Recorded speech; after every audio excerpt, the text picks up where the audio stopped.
Indonesia terbangun dengan kenyataan baru yang menakutkan pada tanggal 1 Oktober 1965. Bangsa ini harus menghadapi dampak dari upaya kudeta yang gagal. Peristiwa malam itu yang kini terukir dalam sejarah sebagai G30S PKI akan selamanya mengubah arah Indonesia. Singkatan G30S PKI adalah Gerakan 30 September, dengan PKI merujuk pada Partai Komunis Indonesia. Pemerintah Indonesia menuduh PKI mendalangi peristiwa tersebut. Peristiwa ini menyebabkan kejatuhan Presiden Soekarno dan kebangkitan rezim Orde Baru Soeharto. Insiden G30S PKI adalah peristiwa yang kompleks dan melibatkan berbagai aktor, motivasi, dan konsekuensi. Memahami konteks sejarah sangat penting untuk memahami besarnya dan pentingnya peristiwa ini. Untuk memahami G30S PKI, kita harus kembali ke tahun-tahun menjelang 1965. Indonesia yang baru merdeka dari penjajahan Belanda bergulat dengan perpecahan internal dan kompleksitas pembangunan bangsa. Presiden Soekarno berusaha menyatukan negara kepulauan yang beragam dengan visi persatuan nasional yang dikenal sebagai Nasakom. Ideologi ini bertujuan untuk menyelaraskan nasionalisme, agama, dan komunisme. PKI, kekuatan politik yang signifikan, menemukan tempatnya dalam kerangka ini. Namun, ketegangan yang mendalam membara di bawah permukaan. Militer Indonesia memandang pengaruh PKI yang semakin besar sebagai ancaman bagi stabilitas bangsa dan identitas Islam. Perang dingin semakin memperpecahan internal di Indonesia dengan potensi konflik yang besar. Malam tanggal 30 September 1965 adalah malam yang akan dikenang dalam sejarah Indonesia.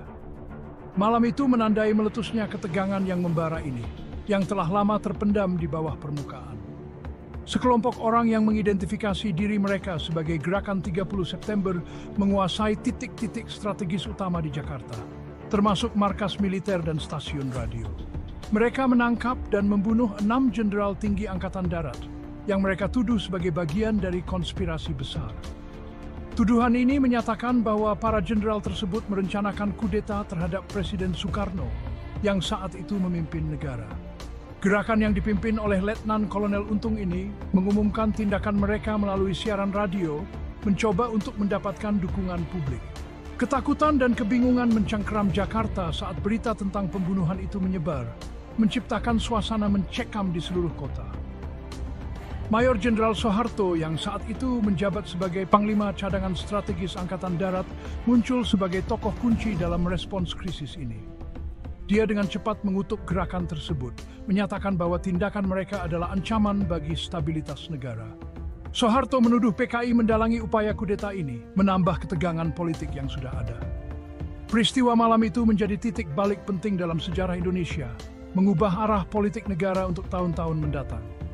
Mereka memicu reaksi berantai yang akan memiliki konsekuensi jangka panjang bagi lanskap politik bangsa, membawa perubahan besar yang dirasakan hingga hari ini.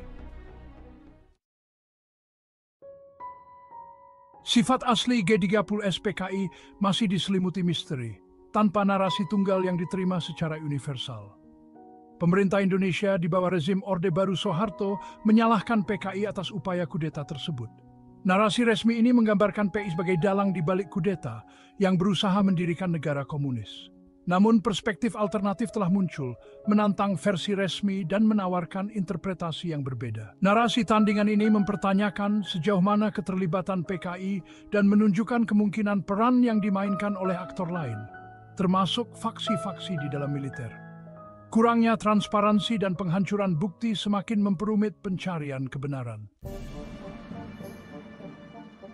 Peristiwa G30S PKI adalah jaring-jaring intrik dan spekulasi yang kusut, penuh dengan misteri yang belum terpecahkan hingga kini. Sejarawan dan peneliti telah mengajukan beberapa teori tentang siapa yang mendalangi Gerakan 30 September, namun tidak ada yang bisa memberikan jawaban pasti.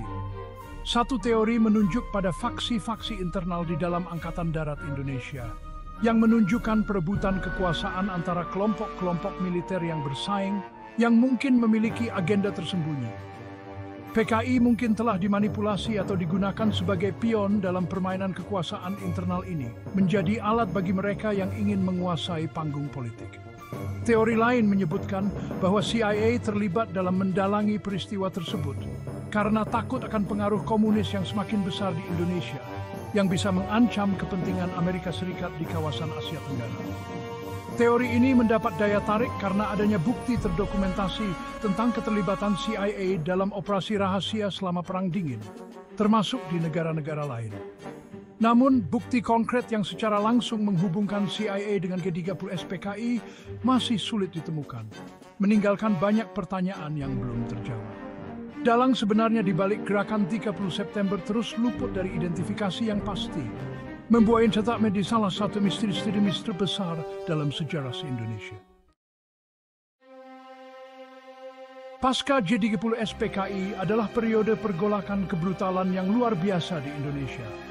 Tuduhan terhadap PKI memicu gelombang kekerasan dan persekusi massal di seluruh negeri. Militer melancarkan kampanye sistematis untuk memberantas partai komunis dan mereka yang diduga bersimpati. Ratusan ribu orang dibunuh tanpa pengadilan, seringkali dalam pertunjukan kekerasan publik yang mengerikan. Jutaan lainnya dipenjara, disiksa, atau dikirim ke kamp kerja paksa. Ketakutan dan paranoia mencengkeram bangsa saat tetangga berbalik melawan tetangga.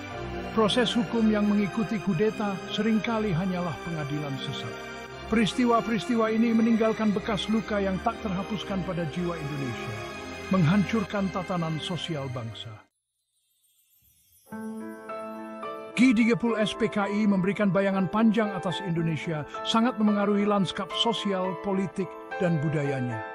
Penumpasan brutal terhadap PKI menanamkan ketakutan yang mendalam terhadap komunisme dalam masyarakat Indonesia. Ketakutan ini menjadi alat yang ampuh bagi rezim Orde Baru untuk mengungkap perbedaan pendapat dan mempertahankan cengkeramannya pada kekuasaan. Peristiwa ini juga menyebabkan marginalisasi pemikiran politik sayap kiri dan melumpuhkan wacana politik terbuka. Indonesia menggeser kesetiaannya ke Barat, bersekutu dengan Amerika Serikat. Trauma dan narasi yang dibungkam seputar G30 SPKI meninggalkan luka yang mendalam pada jiwa Indonesia. Kurangnya penutupan dan dialog terbuka tentang peristiwa tersebut berkontribusi pada budaya ketakutan dan keheningan. G30 SPKI terus membayangi ingatan kolektif Indonesia. Selama bertahun-tahun, rezim Orde Baru mengontrol narasi, menggambarkan PKI sebagai penjahat dan militer sebagai penyelamat.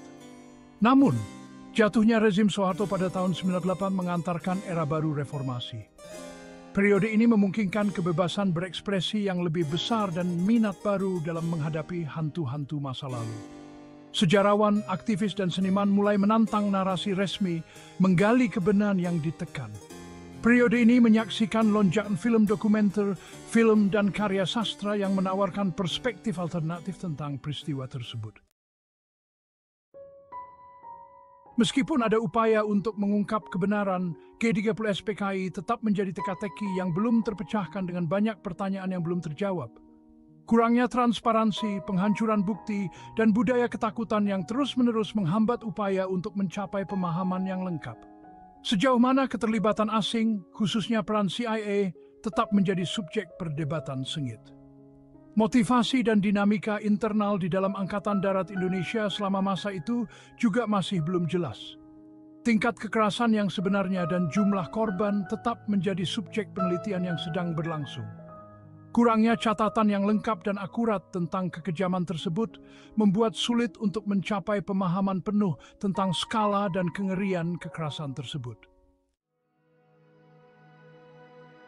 Memahami G30 SPKI bukan sekadar latihan akademis tetapi keharusan moral bagi Indonesia. Ini adalah bagian penting dari identitas nasional kita dan warisan sejarah yang harus kita pahami dengan baik. Berdamai dengan babak kelam dalam sejarah bangsa ini sangat penting untuk mencapai rekonsiliasi sejati dan menyembuhkan luka lama. Proses ini membutuhkan waktu dan usaha dari semua pihak yang terlibat. Mengakui penderitaan para korban dan membawa para pelaku ke pengadilan sangat penting untuk mencapai penutupan. Ini adalah langkah penting dalam memastikan keadilan bagi semua yang terdampak. Ini termasuk mengadakan dialog yang terbuka dan jujur tentang peristiwa tersebut dan mempromosikan penelitian independen.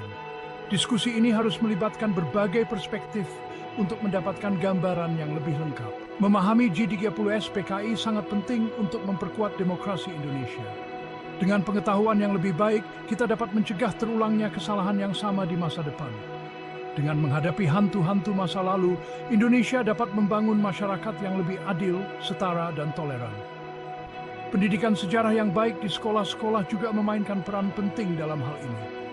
Pada akhirnya, mencari kebenaran dan pemahaman tentang G30S PKI adalah tentang belajar dari masa lalu untuk membangun masa depan yang lebih baik bagi Indonesia.